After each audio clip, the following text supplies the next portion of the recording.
The recent pardon of 71 leaders of the CUD and members of civil society was an important event which significantly enhanced dialogue and reconciliation in Ethiopia. And I wonder if you could tell us how many political prisoners remain in Ethiopian jails.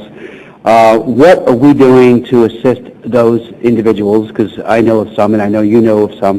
But if you could give us a number to the best of your ability. And what exactly are we doing to effectuate their release? For example, these 71, Chairman Payne and I and others in the Congress continually appeal to Mellis to release these people. It's the only reason why this legislation, important as it is on the floor today, because the festering sore of repression has not gone away, and reconciliation, if it is in any stage, it's certainly in the beginning stage, it's nowhere in a maturing stage. How many people still remain in prison?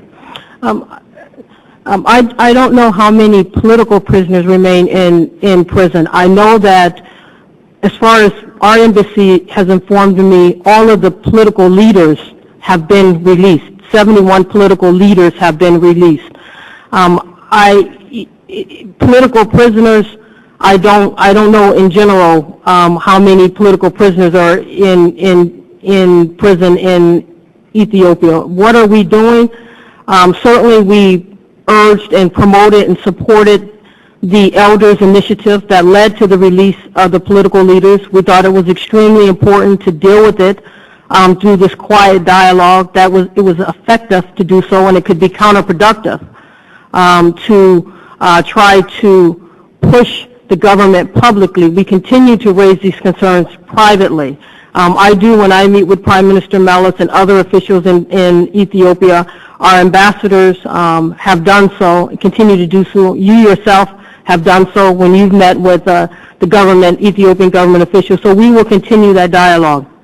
We're also supporting efforts to try to, as I said, strengthen the institutions of democracy, including the judiciary.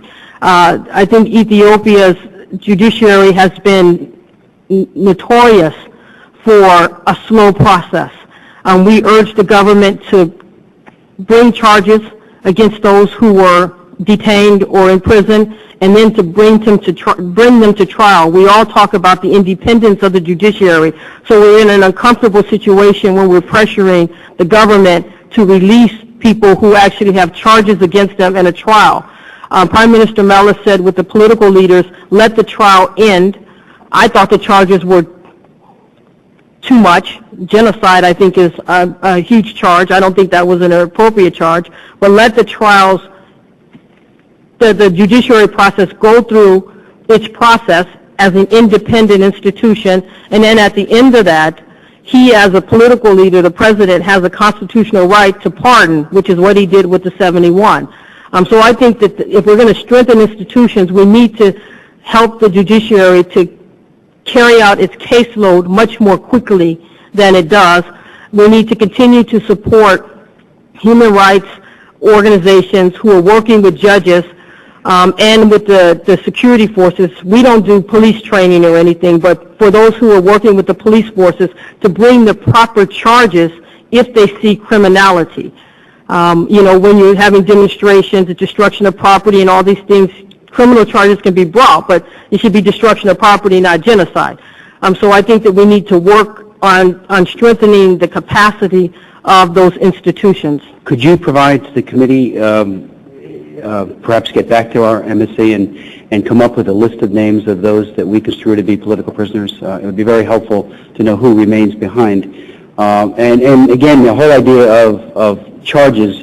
I remember when Nicolas Ceausescu, the dictator in Romania, made a statement, there will no longer be any more political prisoners, and everybody thereafter who were in political opposition were arrested for some other trumped-up charge. We have to be very careful whether or not we accept in a compromised regime like this when the allegation of a charge like destruction of property is made. And so if you could get back to us with that, I would very deeply. And also, quiet diplomacy I know has a place, but with all due respect, there were those, and I remember it was made during the Reagan administration, that quiet diplomacy was the way to try to get the apartheid regime and to mitigate the abuses there. Frankly, I disagreed with it and voted for sanctions, felt it was the way to go, because there comes a time when a line is crossed, when people are being raped and treated with torture, that quiet diplomacy is not availing. And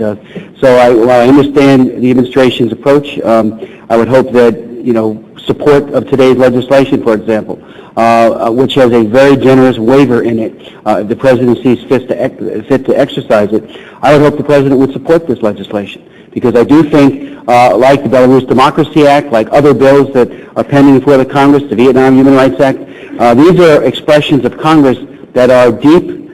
This is not anything that's trivial or frivolous. It is bipartisan, and it's because we believe so passionately that the time has come.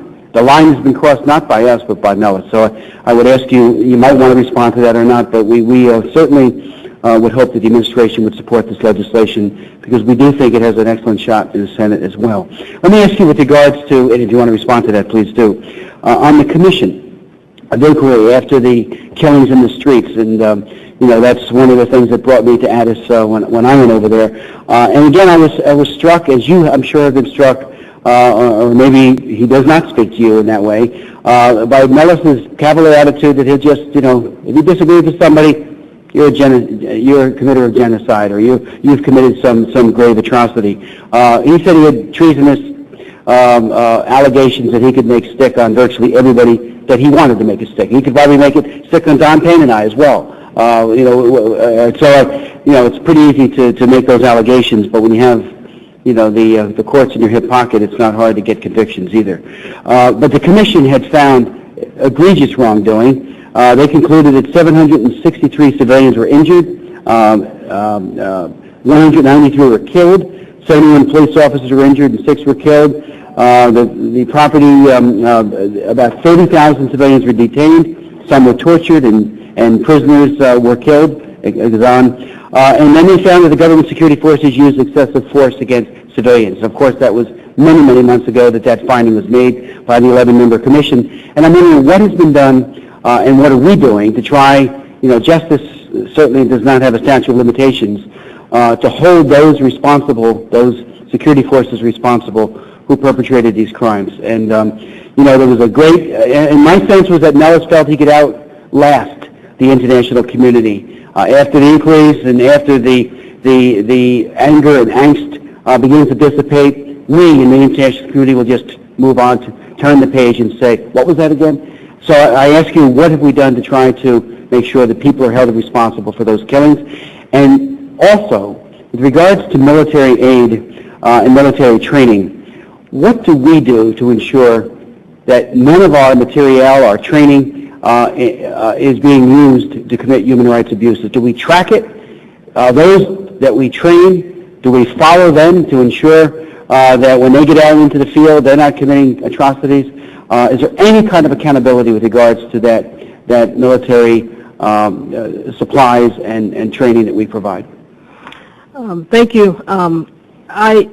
On the first issue about the legislation, I thank you for the opportunity. Certainly we support the spirit of the legislation in terms of trying to promote democracy, human rights in Ethiopia. This is certainly a bipartisan